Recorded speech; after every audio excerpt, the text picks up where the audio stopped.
single day. In PRX, this is Reveal. I'm Al Ledson. Before we start today's show, you should know that it deals with graphic allegations of sexual assault, something that the country has been wrestling with a lot lately. Dr. Ford, with what degree of certainty do you believe Brett Kavanaugh assaulted you? 100%. I categorically and unequivocally deny the allegation against me by Dr. Ford. Brett Kavanaugh's Supreme Court confirmation raised a lot of questions about how we deal with accusations of sexual assault. Here's how President Donald Trump dealt with Dr. Ford's accusation. How did you get home? I don't remember. How'd you get there? I don't remember. Where is the place? I don't remember. How many years ago was it? I don't know. I don't know. And on Twitter, Trump suggested that if the assault really happened, law enforcement would have been involved and charges would have been filed. In other words, there'd be proof because the police would have investigated this. But Trump's own Justice Department says that only about 20% of survivors ever report these crimes to police. Let's look at the president's other assumption, that after sexual assault is reported, police would fully investigate, that they'd get to the bottom of it, justice would be served. When the president tweeted that, we were wrapping up an investigation that took over a year, looking at how rapes are really handled in our criminal justice system.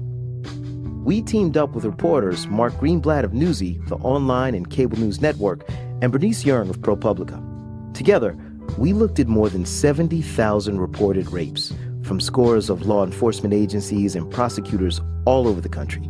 We read hundreds of detailed police reports and followed court cases from start to finish. What we want to know, are police solving as many rape cases as they claim? And if they aren't, who's getting hurt? Mark and Bernice begin in Illinois on a case that will take them around the country. Mark and I are in Peoria to meet Andy Leischer. He's 37 years old, a friendly guy with a full beard and a quiet voice, built sort of like a big teddy bear. We want to talk to him because he took a risk to try and bring a man to justice. We're at a park by the Illinois River. That's where the three of us find a picnic table in a wide field away from playgrounds and ball fields. We want to find somewhere quiet to talk. By day, Andy works as a youth pastor. That's his passion. But it's never paid very much, so he's always had other jobs. As much as my call is to be a pastor, my call is to be hospitable to people. And I get to express that through being a front desk clerk at a hotel. He likes connecting with people he would ordinarily never meet. I think sometimes conversations are just meant to take place, and you get to experience humanity with people on a little bit deeper level. Up the highway a few hours away in Janesville, Wisconsin, Andy used to work the night shift at a Ramada Inn. It looks pretty typical, 2 stories, lots of brick, with a parking lot all the way around. Inside, all the hallways open onto a big, arched glass atrium. There are arcade games in one corner, a swimming pool, a hot tub, and security cameras linked to a monitor at the front desk. One night while keeping an eye on those security cameras, Andy notices a girl in the hot tub. He guesses she's about 16. For a 16-year-old kid, to be able to go hang out at a hotel room with a pool and a jacuzzi, I mean, it seems trivial to us, but for a kid, I mean, that's exciting stuff. And it's Janesville. It's not that exciting. Andy recognizes the girl.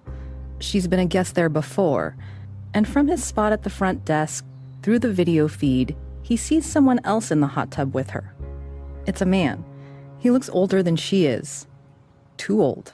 Tell me about the first time you can remember seeing this individual, this older man, hanging out at the Ramada that you worked at. The hot tub, yeah. What do you remember? Them just being really a little too close, even through the security camera, it just felt awkward. Yeah, I mean, there was an intimacy happening, kissing and that kind of thing. Real kisses, like mouth to mouth. Yeah. In the hot tub? Yeah. Mm-hmm. And, you don't know details, right? So it's not like you run out there and bust up whatever's going on. After all, Privacy is part of what guests are buying, so Andy just watches. And he worries. Watches the teenager and the man go upstairs to their room. Worries as they leave the hotel, arm in arm, laughing. They had just walked out, in fact, when a young man walks in. He's delivering takeout for another guest and happens to know the girl. He saw them leaving the hotel, and he said hi to her or whatever, and then came in to deliver a sandwich. He said, "Man, I wish I could do something about that." And I said, "Well, what do you mean?" And he said, "Well, she's only like 16 and he's 26 or something like that." And turns out, no, actually he's like 31. And I said, "Well, tell me more about that." And he said, "Well, she's been seeing him for a while now, and everybody just wants it to stop, but nobody does anything about it." Pastor Andy decides somebody should. I just said, "Well, I mean, if you can't, I will." Andy calls the cops. Eventually, he'll find out that police in a state hundreds of miles away knew a lot about this man, could have arrested him, but didn't. But right now, Andy knows nothing more than what he'd seen. What was at stake in your mind? The rest of that girl's life. But did she look in duress? No. She actually seemed to be enjoying her time, but that didn't make it okay. About an hour after sunset on a Monday evening in May, 2 Janesville police officers showed up at the Ramada Inn. The girl had already gone home. The officers confronted the man at the door of his room and confirmed that he was 31 years old. He admitted to kissing the girl. Police seized his belongings, including 2 cell phones. And they arrested him. His name is Brian Sean Kind. We're not naming the girl or any possible victim of sex abuse unless they choose to be named. Be seated. Cell phones are turned off. Otherwise, be quiet, please. Last spring, more than a year after his arrest, Brian sits in a courtroom in Janesville. He's got a small build, blonde hair, and he's wearing an orange prison uniform. All right, I have 2 files. They're both entitled State of Wisconsin versus Brian S. Kind. During this pretrial hearing, the prosecutor asked Thomas Beshen, lead detective on the case, about his interview with the girl the night Brian Kind was arrested. Did you ask her about what had happened with her and the defendant? I did. And what did she inform you had occurred?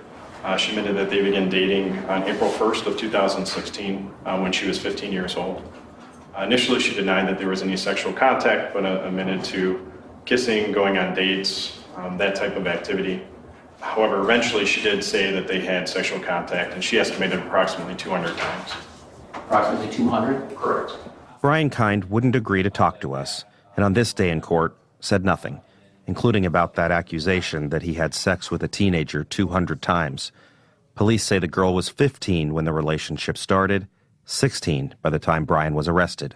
The police report says the 2 met online, that Brian regularly drove more than 300 miles from his hometown in Michigan to Wisconsin, taking the girl to the movies, shopping, and out for ice cream. The police report says he was upset when she planned to go to her senior prom, that the girl skipped it to stay with him at a hotel instead. We talked to people who know Brian in the small town where he grew up. The police chief remembers arresting Brian for bounce checks, then drugs. His mom called him a good student and a good worker, but immature. Like 31, going on 18, she said.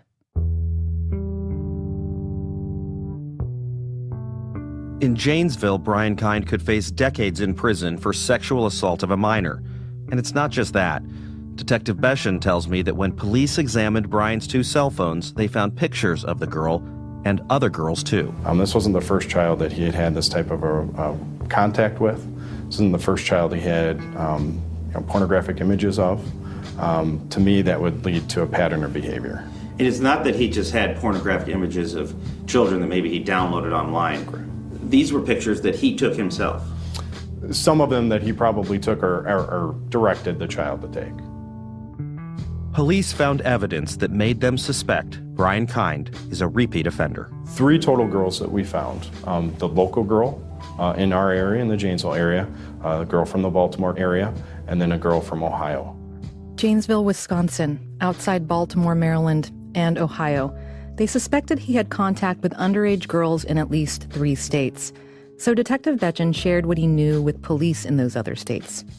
And he found out something really disturbing.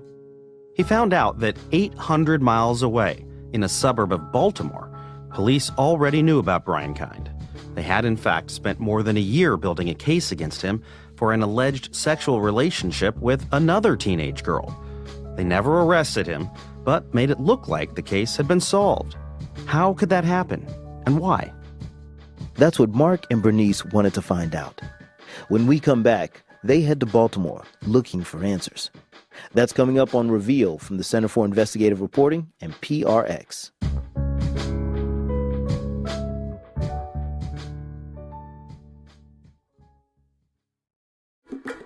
Reveal is supported by the all-new Simply Safe.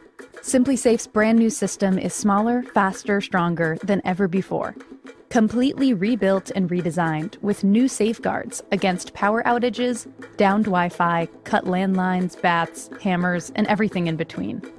It's the first security system that you might actually call beautiful. You should check it out.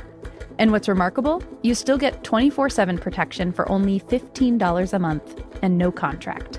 But supplies are limited. Visit simplysafe.com/reveal. So I want to recommend a podcast that I think you'll like. It's called Someone Knows Something. In Season 5, host David Ridgen takes on one of Canada's biggest cold cases, the murder of Carrie Brown. In October 1986, 15-year-old Carrie Brown disappeared from a house party. Her body was found 2 days later in a wooded area outside of town. A suspect was arrested and charged, but the case never made it to trial. David helps track down witnesses and suspects and uncovers new evidence that may have been overlooked at the time. Subscribe to Someone Knows Something wherever you listen to podcasts. From the Center for Investigative Reporting and PRX, this is Reveal. I'm Al Letson. When we left off, we were on the trail of an alleged child predator, a man now in his 30s named Brian Kind. He's currently facing trial in Wisconsin for allegedly raping a teenage girl there. But we also found out that police, hundreds of miles away in Maryland, spent more than a year investigating him in a very similar case. Police there never arrested him or pressed charges, and he went free. Bernice Young of ProPublica and Mark Greenblatt of Newsy have been investigating what happened. A warning before we pick up the story, it contains disturbing allegations of sexual abuse. We got our hands on a report put together by police in Howard County, Maryland. It says Brian Kind met a girl online, a local girl, who was just 12 years old. 12 years old. Take a minute and think about that. A girl, not even a teenager, a middle schooler, just starting to figure out who she is in the world. From the police report, we know a few things about her. That she has shoulder-length hair and shows her teeth when she smiles. When she writes, she colors in her exclamation points. And we know that she and Brian Kind signed many of their messages by spelling out moi, the sound of a kiss. Police say she was 13 by the time Brian meets her in person in Howard County. That's where we head, to the suburbs outside Baltimore. Oh, there's the Wendy's. Right on the corner. Yeah, there it is. We made it. This is our first stop in reconstructing the case that Howard County Police built against Brian Kind. The police report says Brian met the young girl for the first time in person, right here. Here it is that the victim stated that she got herself over to Wendy's in order to meet Brian Kind, and they had lunch. July 2015. He had driven from Michigan to Maryland to come to this very Wendy's. To have lunch with a 13-year-old here. Taking a child out to someplace special, someplace fun, buying them treats. Child therapists tell us it's one of the ways that predators groom potential victims. In the evidence file, we find 2 video interviews the lead Howard County detective did with the girl and her parents. In one video, the girl wears jean shorts and shoes with bright pink laces. She fidgets as she talks, while the detective leans in and listens closely. In the other video, the girl tells the detective that being with Brian felt protective. They compared themselves to Romeo and Juliet. The girl's stepdad tells her If he's doing it to you, he's doing it to someone else. The same detective interviewed the girl 4 times over 6 months, learning new details with each conversation. The detective spent months building trust with the girl and pieced together a bunch of evidence, including photos, phone records, and hotel receipts. She boiled it all down into straightforward bullet points, typed into the police report. That's what guided Mark and me to the Wendy's, where police say Brian Kind first met with the girl. And it's what we used to follow their journey from there. So this is the second interview that the detective does with her. Once again, the Wendy's is brought up for lunch, but this time she talks about a hotel-motel. By now, the detective is sort of piecing things together, right? That Brian Kind had stayed in a place called the Homestyle Inn. At the Homestyle Inn, twice in July, once in September 2015, she says that she had sex with Brian Kind. So she's really coming out for the first time admitting that they had sex in this hotel-motel. You want to go check it out? Let's go check it out.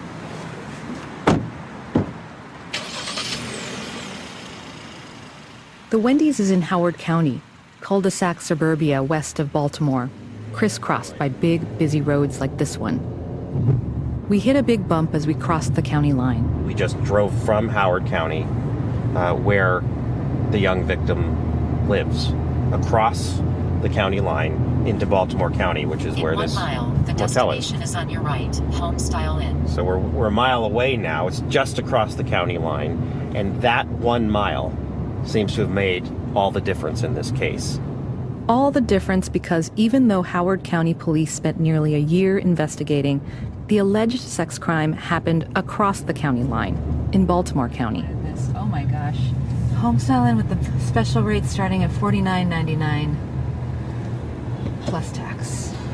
I see rust on the walls, paint scraping off. It's a 2-story motel with these teal doors, brick facade. You can see kind of almost straight into the rooms themselves. The windows are covered with these curtains that look like they've been hanging there for a long, long time. It's just truly a decrepit building. But there's a guy standing in the doorway. In room 245, that's the room where they were in. There's someone in there right now standing out and looking at us. Looks like the place of like last resort, you know? You got nowhere else to go. They've got the single occupancy, you know, sign out front. It's just grim. We leave, bothered by this place and what authorities say happened here. Howard County investigated this case for close to a year. They did a very detailed investigation, interviews with the girl, phone records, hotel receipts.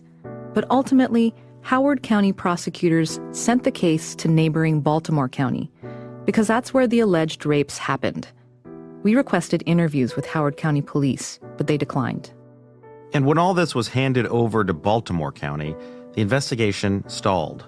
The case was open for 6 months, but police there added no new investigative information. Baltimore County Police spokesman Sean Vinson agreed to talk to Mark by phone, but he wouldn't let us record his end of the conversation. Hey, I'm okay, Sean. How are you doing? Mark asked Sean about what happened with the Brian Kind investigation. Just so I have the facts right here. So you received the case in December of 2016 from Howard County, you're saying? Sean says a detective from Baltimore County tried to get in touch with the girl's family. The next 5 months, detectives say that they were attempting to make contact with the victim or the family. Baltimore County records show a detective there talk to the girl's mother at least once. His notes say the mother told him that she would talk to her family about next steps. When he didn't hear back, the report says he sent a letter telling them he planned to suspend the case, which he did 2 weeks later. Sean confirms all of this. There's no record of any kind of any contact or interview with the suspect, Brian Kind, by detectives. Is it accurate to say they never interviewed the suspect? They hadn't. All right, thank you so much. Thank you, Corporal. In a later email, Sean says they never interviewed or arrested Brian Kind because the alleged victim and her family didn't participate in the investigation. He says it's all about a child-centered approach, making the welfare of child victims the top priority, not the success of the criminal investigation or prosecution. The department does acknowledge a better option may be to review all these types of cases with prosecutors before suspending them. And experts tell us there's even more that could have been done. For instance, police could have used the evidence they had to try to force a confession. And they could have tried that while still protecting the victim.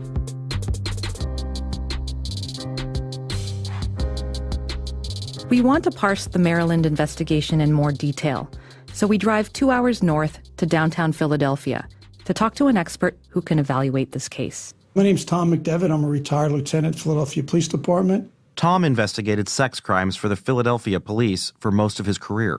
I thought we were really good. I thought we were the best. There's no doubt about it. He was commander of the sex crimes unit in 1999 when a news expose on the Philadelphia police broke. It showed that for years, Philly cops would make legitimate rape cases disappear by wrongly categorizing them as false or baseless reports.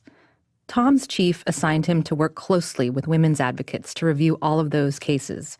Day after day, file after file, he tells us this process changed him. And I can tell you that after looking at thousands of cases, there was a day that I looked over at the other lieutenant and said, how did we get this bad? These days, Tom trains police across the country in how to investigate sexual assault cases. We brought Tom all the files on Brian Kind and asked him to give us his take on how police handled the case. There is no record of an interview at any point with the suspect. What do you make of that? Well, I can tell you that if it was my investigation, we would have had him interviewed. We would have had either the local police department or the Internet Crimes Task Force. Almost every state has one, which consists of local and federal authorities. Go out to his home, interview him, would obtain search warrants for his computer and his phone. Why? You need that. More than likely he's going to tell you what happened. If you get a confession from him, it's more likely that you don't have to have the victim testify. You're going to gather more evidence from his computer, stuff that may have not been able to be retrieved on her phone. Howard County, which did the detailed investigation, collected more than 70 pages of text messages and emails going back and forth between Brian Kind and the young girl. Many are goofily romantic, but in some, Brian cautions the girl to keep quiet. In one, he writes, "You know you can't tell anyone I come to see you." In another, he tells her, "You have to understand what would happen if they see me with you." We asked Tom what he sees in the messages. In the emails, it was obvious that they had some kind of sexual relationship. When he talks about, her laying in his lap and crying and saying, "You love me," and he gets the age difference and the difference between us, plus the whole world against us. My opinion is that this type of person hasn't matured. He may have a job or something else, but emotionally, he hasn't matured past a certain age, and he's more likely to tell you what happened when you question him. So here on this document, which is kind of the last page of the police file that we have from Baltimore County, it says... We show Tom the place in the report we found where Baltimore County police say how they resolved the case, how Brian Kind was never charged or arrested. But police were able to make it look like a success. The report is marked X-clear. That's police shorthand for exceptional clearance. An exceptional clearance means that you know the crime, you're able to prove a crime occurred. You have a victim. You know where the person is and who they are, the defendant. And either the prosecutor doesn't want to prosecute or the victim doesn't want to go forward with the case. An official at the Department of Justice tells us that exceptional clearance is supposed to be used rarely.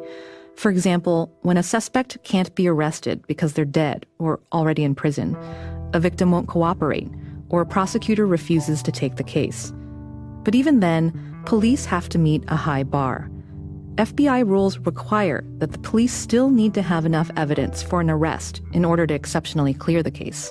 But here's the thing. Exceptionally cleared cases are often presented to the public as solved, even though no arrest is ever made and no charges are ever filed, and the suspect remains on the streets. They're included in crime stats many police agencies use to show what a good job they're doing. It turns out that this is a pretty common practice for Baltimore County. We reviewed 3 years of crime data from the county and found that they reported really impressive clearance rates for rape, 70% in 2016. That's getting close to double the national average. But when we unpacked those numbers, we found that more than half of those rape cases were cleared by exceptional means, meaning no suspect was ever arrested or charged with a crime. Take the Brian Kind case. There was a suspect and strong evidence, and police say the victim and her family were unresponsive and not cooperating with the investigation. So this case may meet the requirements for exceptional clearance, but it may not. We just don't know, because Baltimore County Police won't comment directly about why they exceptionally cleared the case, in part because the county just got sued over how it handles rape investigations. But Tom says this is where exceptional clearance gets complicated, because the question is always, what more could police have done?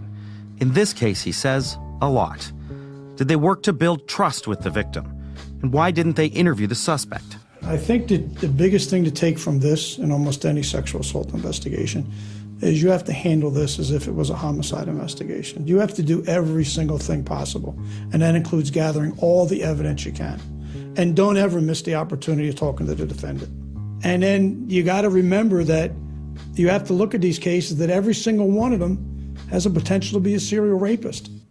Baltimore County pushed back on Tom's analysis, questioning his expertise in Maryland law. We take what we learned to Pastor Andy Leischer, the man who called police when he saw Brian with another teenage girl at that hotel in Janesville, Wisconsin. Andy had no idea about Baltimore.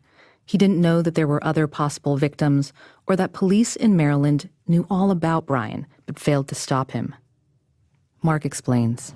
It appears as if you may have actually stopped someone who has been on record and on the radar of other police agencies in other parts of the country.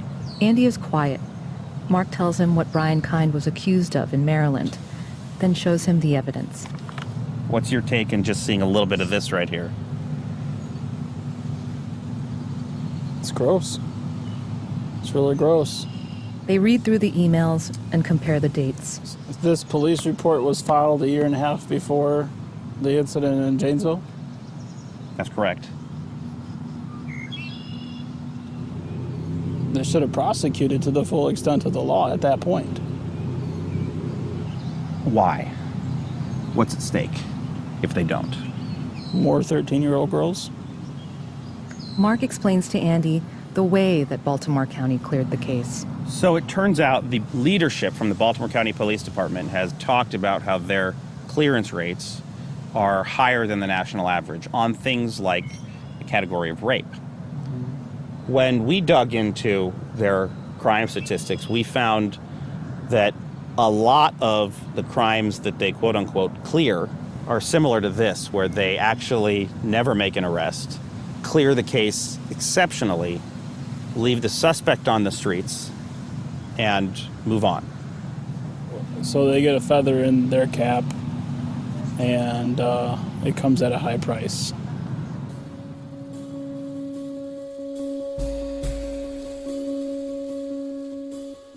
What happened in Baltimore County, what police did there, well, it may have shocked Andy, but it turns out police do this all the time. Mark and Bernice investigated law enforcement agencies across the country and found that in cases of rape, exceptional clearance is not so exceptional after all. So let's get the big picture. Mark, how did you start? Well, Al, we started by looking at how many rape cases law enforcement agencies say that they solve. More than 18,000 police departments report their crime stats to the FBI. But we found that when they report those stats, most big cities lump together all their cleared cases into one big number. So there's no way to tell which cases were cleared by arrest or by invoking exceptional means. They're all just marked cleared, and to the public, they all look like they're solved. In fact, many police departments actually describe their combined clearances as solved cases, but we knew it was more complicated than that. So how did you dig below those FBI numbers to figure out how many rape cases police are actually solving? So we asked law enforcement agencies for their raw numbers, and then we analyzed them. This was a big team effort, really led by our colleague Mark Fahey over at Newsy. We reached out to every major jurisdiction in the U.S. with more than 300,000 people, and that's more than 100 city and county law enforcement agencies. We filed public records requests so we could run the numbers and calculate how many rape cases they cleared by arrest and then how many they cleared by exceptional means. And we got data back from more than 60 of them, and what we discovered was shocking. Almost half the big cities and counties took more rape cases off of their books by marking them exceptionally cleared than by actually arresting a suspect. That's according to their own numbers. So does that mean most clearances don't include an arrest? Well, in almost half the communities that we looked at, that's exactly what we found. Take Hillsborough County, Florida, where Tampa is. There's a really big sheriff's office there. And in 2016, if you look at the combined clearance rate, it looks really good, 65%. But when we analyzed their raw numbers, we found that only 12% of rape cases led to an arrest. And more than 3 times as many were cleared exceptionally. No arrest made and no charges filed in those cases. And we found very high exceptional clearance rates in lots of places. Oakland, California, and Austin, Texas are just 2 more examples. And in smaller cities too, really just all over the map. A few law enforcement agencies cleared over 60% of their rape cases by exceptional means. And I should add that there were many cities and counties that did not turn over their data on clearance information despite repeated asks. They include Washington, D.C., Pittsburgh, San Francisco, Cleveland. And because they wouldn't share their information, it's impossible to know how well police are doing when it comes to investigating rape. Are any of these cases that police are clearing by exceptional means actually false reports, ones that should really be taken off the books? No, that's something entirely different. If police think a sexual assault report is false, or that maybe something happened but it wasn't a crime, police would categorize that as unfounded, and they drop it from their crime counts. Yeah, and for police to clear a case by exceptional means, they have to have enough evidence against a suspect to establish probable cause. These are supposed to be good cases, arrestable cases. Again, the only reason police are supposed to use exceptional means is when something stands in their way of making an arrest. You mentioned that to the public, all of these rapes look solved. Are police departments actually massaging the numbers? Well, they're certainly not making any effort to spell out the differences between clearing a case by arresting someone versus clearing it exceptionally. In fact, many departments boast publicly about their high rape clearance rate, and they never breathe a word that over half the time no one's been arrested. You hear this, for example, when police officials testify in front of city council. It's useful for law enforcement to look successful, especially at budget hearings when they come looking for money. So you guys spent a year on this. What's the takeaway? You know, to me, Al, it's that some cities are really honest and transparent, and when they tell you that they cleared a bunch of rape cases, they really did. They really took a lot of people off the streets. But then what you don't know is that there are other cities that don't do that are telling you that they're clearing a lot of cases, but that in fact it's almost like a smokescreen. It's not really giving you an accurate representation of how well the police are doing. And for me, Al, it's really that, you know, all of these numbers, they mask what's really actually happening in the real world. We're presented with this picture that law enforcement is making our community safer by taking, you know, alleged rapists off the street, when really what's happening is they're just gaming the numbers. And in the end, it's really the public that loses. People do not know how rape is really handled in their community. Mark, Bernice, thank you. Thank you, Al. You bet, Al. Coming up, Mark and Bernice take us to Austin, where police officials have repeatedly bragged to city council about their high clearance rates for rape. We'll introduce you to a whistleblower who says she was pushed to change the numbers. That's coming up on Reveal from the Center for Investigative Reporting and PRX.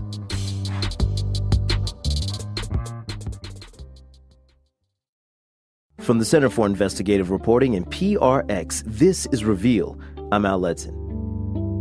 Today we're looking at how police handle sexual assault cases. Our reporting partners are ProPublica's Bernice Yeung and Newsy's Mark Greenblatt. Together, we reviewed data for more than 60 major American cities and counties. We found that when the police say a rape has been cleared, it doesn't always mean it's been solved. A lot of the time, suspects walk free, no arrest made, no accountability. One place that stands out for clearing cases this way is Austin, Texas. That's where Bernice and Mark follow the story next. Austin is a college town with a vibrant nightlife. Take a photo of this dog. It's a video. We're on 6th Street in downtown, a hub of bars and dance clubs. This strip stays busy most nights until the wee hours. Marina Connor came to 6th Street a lot when she was a student at UT Austin. She grew up in a small Texas town, but always dreamed of moving here, wanting to be around big thinkers by day, and like so many college students, to have fun at night. And she says she always felt safe. I didn't have any problem walking up and down the drag at night by myself or with just a friend, you know, walking to the corner store by myself at night. Wasn't scared about that. Walking on campus at night, definitely wasn't scared about that. One night on 6th Street 3 years ago, Marina and a friend sat on the curb, waiting for a ride home. It was about 2 a.m. She says a man approached, selling drugs. And he asked us if we wanted to buy any cocaine. And the conversation turned into that we only wanted to buy it if it was good coke. And the man said, well, I will give her a bump if she comes into the alley with me and she can tell you if it's good or not. Marina doesn't remember everything about that moment, but she says many details are crystal clear. In fact, she says they're impossible to forget. And we should let you know that what she tells us is both violent and disturbing. This man leads me into the alley, leads me to a parking garage. Two men were there. The man that led me into the parking garage, he slammed my head against the wall, and then he raped me.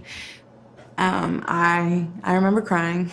I remember saying stop and no, and I remember the pain mostly is what I remember. How painful it was every time he penetrated me is what I remember the most. Yeah. Marina's eyes are distant and her face sometimes tightens as she describes that night. We're talking in the living room of her small Austin apartment. She still can't fully remember how she got home. I woke up in my bed. My underwear were gone. And then things slowly started coming back to me, and then it just hit me that I had been raped. Later that night, Marina's sister took her to a local organization for sexual assault victims, where staff helped her get a medical exam and call police. It was about 24 hours after the rape. I did not, in that moment, I did not understand why women didn't report. I did not get it. Like, I knew I was raped, and I was like, why would you not report to the justice system that is going to find your rapist, prosecute him, and put him in jail? Like, why would you not do that? Austin police, just like police in many places around the country, point to their clearance rates as a measure of how well they're doing solving crimes like rape. Here's then Assistant Chief Brian Manley at a Public Safety Commission meeting in 2016. We also wanted to educate council on where we stand with our crime clearance rates. That is a very critical and appropriate measure of our performance. And we're fortunate that we do exceed the national averages on all categories. As you can see with the homicide, the rapes, all three categories of robberies lumped together. Manley flips through papers in his dark blue uniform. The silver stars on his collar match his silver hair. When he testifies as interim chief at city council the following year, his message stays the same. Again, he notes his department is exceeding the national average for solving crimes. All right, on the activity reports, Councilman Jimmy Flanagan asks what he should make of the clearance rates. is percent of violent and property crimes cleared a number that is at all useful?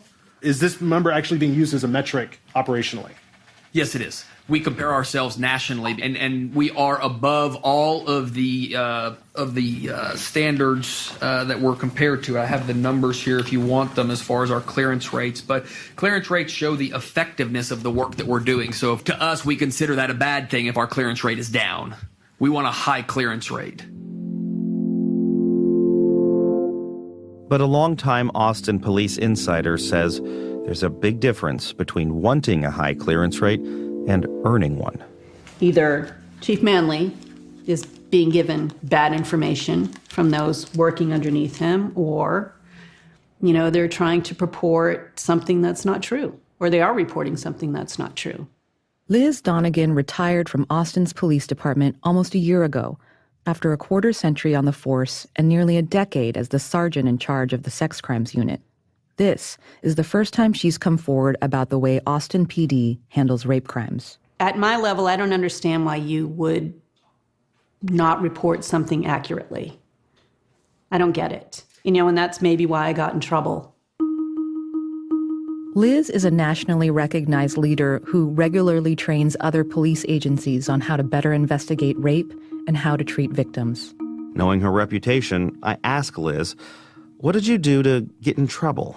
I had been told on 2 different occasions from the same commander, under 2 different lieutenants, that I needed to go back in and look at these cases that were suspended and change the clearance code, because we were not up to the national average of exceptional clearance in Austin. Strict requirements must be met before police can clear cases exceptionally. But Liz says the cases her bosses wanted her to change did not meet those requirements. Still, she says she was pressured to change cases from suspended to exceptionally cleared so that they would look like they were solved. That would help the city stack up better against other police departments around the country. And I told them that if information comes in that lends itself to this particular investigation that would have us change the case closure, then that will happen. But me going in and looking at these cases is not going to change the case closure. It is what it is. Liz tells me defying her boss's orders came with a cost. Well, I don't know what was going on behind the scenes. I can only guess. But, I eventually was removed from the unit. That was in 2011. The next year, exceptional clearances spiked. In 2012, we found the share of rape cases cleared by exceptional means shot up by 50%. Higher rates continue through today, making it appear like the police solve more rapes than they actually do. For more than a month, Austin police ignored our requests for an interview. But after the mayor's office intervened, calling the allegations very serious, Chief Manley agreed to talk with us. In the police headquarters media room, he sat near a Texas flag and a dark wooden podium. Mark outlined Liz's claims to the chief. Sergeant Donegan's assertions are that she was directed on multiple occasions to go back in and change clearance codes for the crime of rape from suspended to exceptionally cleared. And she said it was wrong to do, and she refused the order. I think there was a difference of opinions on what the appropriate way to clear cases were. You have no reason to believe she's not trustworthy. No, I'm not here to make character assessments. I think we're here to talk about the data and all, and I think that if we get back onto what we're here to talk about, it was a difference of opinions back in 2011, 2012. Chief Manley says that in 2012, supervisors analyzed how the department handled rape investigations. They concluded they weren't doing it right, that too many cases were listed as suspended when they should have been exceptionally cleared. So they started clearing more cases by exceptional means after Liz Donegan left, in the way that she'd refused to do. Chief Manley says that's what accounts for the jump in exceptional clearances. In 2016, there were more than 800 rapes reported to police in Austin. Of those, 4% were thrown out as false or baseless. Half of the rest were cleared. But look at how. Suspects were only arrested 17% of the time. Twice as often, 33% of the time, reported rapes were cleared by exceptional means. Mark asks Chief Manley about telling a city council member that Austin has high crime clearance rates. Why did the chief not also mention Austin's high rate of exceptional clearances? Should you not also have gone on to tell him we only are arresting maybe 17 or 20% a year, and perhaps that's information that he would have valued in that interchange? I believe I gave him a fair and accurate answer to his question. Without going into how many crimes were cleared exceptionally versus how often you make arrests. Again, I gave him a fair and accurate response, and I explained what that data is and how we stood compared to our comparative cities. Liz Donegan sees it differently. I think it gives it a false sense to the community that this case has been thoroughly investigated and it's closed. It's not truthful. And I think it just gives the appearance that we're able to clear more of these rapes than we actually are. Data shows Austin exceptionally cleared more than 1,400 rape cases between 2012 and 2017. That means they didn't arrest anyone in those cases. With the rapes that are exceptionally cleared, you do believe that the Austin Police Department, something in the case file, means that you've gathered enough evidence to support an arrest. Yes. I couldn't exceptionally clear it otherwise. That means there are 1,416 people out there who the Austin Police Department has established probable cause to make an arrest on, but has not made the arrest. There is no prosecution, and they're on the streets. That's a lot of people out there that you have probable cause to make an arrest on, that you're not arresting. It's the unfortunate reality of sexual assault in this country is that the process itself, unfortunately, keeps many survivors from wanting to participate in the process and ultimately the prosecution. Is it really the victim's fault, or is there something going on within the Austin Police Department that maybe is not helping those victims feel as comfortable or as safe in talking to your agency? Is it really fair to blame the victims here? I'm not blaming the victims and their survivors, by the way, but I'm not blaming them if we've got a survivor who initially is unwilling to participate in the investigative process. The detective will not stop the investigation at that point. They will still track down every possible lead and work that case as far as they can. And then at that point, if the survivor is still unwilling to cooperate, then it would be exceptionally cleared. But let's go back to Marina, the Austin College student. I told my detective I wanted to be involved in every step. I told her that from the beginning, that I wanted to be there. Austin PD won't comment on her case or share her police report with us. Marina says they also haven't given it to her, but she says police did tell her they found the rape suspect. He described me to a T. He described my outfit from that night.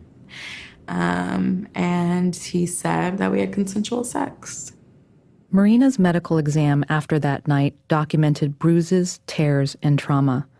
On the form, in a section marked Impression from Exam, the examiner typed sexual assault, among other findings. Police let the man go, waiting for the rape kit samples to come back from the lab. That took 2 years, and the lab didn't find DNA evidence. Marina says she learns this from the police detective. I'd finally gone to some therapy and was returning to school that August, and she called me 2 weeks before I was about to start back to tell me that my case was closed. Marina couldn't believe it. We reached out to the district attorney's office here in Travis County, and they wouldn't comment on Marina's case, but did say they have additional facts they can't share with us right now, and that having enough evidence to arrest isn't the same as having enough to convict. Marina tells us she was angry and insisted on talking to the prosecutor in the case. And then I sat down with her, and she immediately started to try to talk. I told her no. I was like, you're gonna let me talk? I described my rape to her. I made her look at me while I told her what happened to me. I was like, you're going to look at me as a person, as the survivor, not as this file sitting in front of you. And you're going to tell me why you're not prosecuting my rapist. And she told me the CSI effect. The CSI effect, meaning juries are influenced by crime TV shows like CSI, where DNA always saves the day. But in this case, the man confirmed to police he had sex with Marina. He gave the place and the date. The issue wasn't that. It was whether this was consensual. Do you believe a jury should have been allowed to weigh in on this? That's all I wanted, was to be in a courtroom with him. We learned that Marina's case was exceptionally cleared and told her. I didn't know that my case was considered exceptionally cleared. It's just very offensive to me that they're using me and using my case to make it look like the city's safe.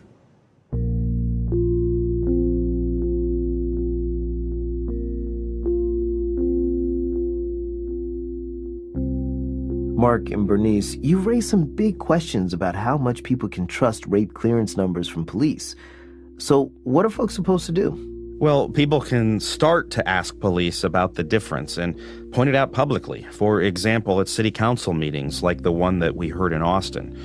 The FBI is also, I should note, slowly migrating to a different system of tracking crime. It's much more detailed, and police will be specifically required to report to the feds how many cases they exceptionally clear and say why. But transparency alone does not necessarily solve this whole problem, because we've looked at the cities who are using the new system and found that many continue to have very high exceptional clearance rates compared to arrests for rape. So some survivors have chosen to do what Marina has done. After her rape kit sat untested for years and her case was not prosecuted, she joined a lawsuit with other plaintiffs to sue the city of Austin and Travis County for failing to bring justice to victims. Okay, so most of the stories we heard today focused on how police are making it look like they've solved cases when they've only cleared them. But as we just heard with Marina's story, prosecutors are also a big part of the problem. And that's what we're going to focus on next week, right? Yeah, we go to Minnesota and meet a woman who accused a man of raping her.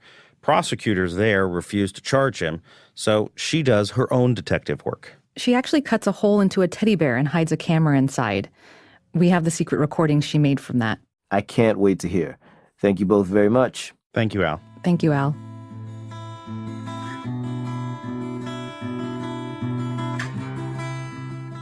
Mark Greenblatt and Mark Fahey of Newsy, along with ProPublica's Bernice Young, reported today's show. Our lead producer was Emily Harris. Brett Myers edited the show with help from Andy Donahue, and Newsy's LaJuan Hamilton and Ellen Weiss. Special thanks to Zach Kusan, Kenny Jacoby, Vic Narayan, and Luke Piotrowski of Newsy, Michael Corey and Eric Segarra of Reveal, and Sophie Chow, Robin Fields, Lena Grauger, Ryan Grahowski-Jones, and CeCe Way of ProPublica. Our production manager is Mwende Inahosa. Our sound design team is my man, Jay Breezy, Mr. Jim Briggs, and Fernando, my man, Yo Aruda. They had help from Caitlin Benz and Catherine Raimondo. Our CEO is Krista Scharfenberg. Our senior supervising editor is Taki Telenides. Our executive producer is Kevin Sullivan. Our theme music is by Camerado, Lightning. Support for Reveals provided by the Reva and David Logan Foundation, the John D. and Catherine T. MacArthur Foundation, the Jonathan Logan Family Foundation, the Ford Foundation, the Heising Simons Foundation, and the Ethics and Excellence in Journalism Foundation. Reveal is a co-production of the Center for Investigative Reporting and PRX. I'm Al Edson, and remember, there is always more to the story.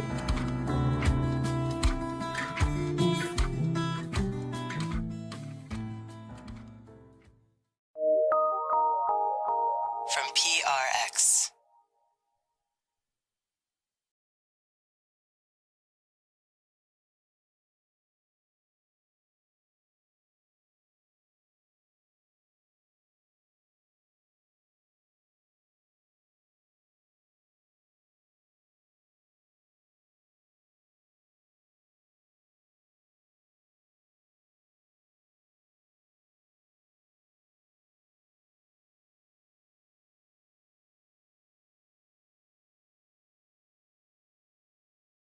Hey Sheriff County, this is Sheriff County COPWATCH. I am using any video here with under fair use if you have criticism, reporting, teaching, etc. And please donate. I do not make money from YouTube, and there are different ways to donate in the video links. Thanks.